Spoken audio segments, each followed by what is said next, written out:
Mae Decipher yn dwyn ynghyd arbenigwyr blaenllaw o ystod o ddisgybliaethau I fynd i'r afal a materion iechyd y cyhoedd, megis iechyd meddwl a llesian, perthnasoedd cymdeithasol cadarnhaol, diet a maeth a gweithgarau corfforol, ynghyd â thybaco, alcohol a chyffuriau. Mae'n canolbwyntio'n benodol ar ddatblygu a addasu a gwerthuso dulliau system aml lefel a fydd yn cael effaith ar iechyd a llesiant plant a phobl ifanc. Fel rhan o'n ymchwil, rydym yn ymgorffori cynnwys y cyhoedd drwy'r cyfan o'n gwaith mwyn sicrhau bod ein prosiectau yn berthnasol yn ddealladwy ac yn dderbyniol.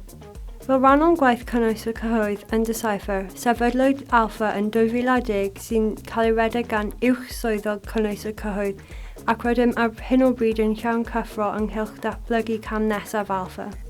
Alpha yw ein grŵp cynghori pobl ifanc sy'n cynnwys pobl oed 14 I 25 sy'n byw ar hyd a lled De Cymru.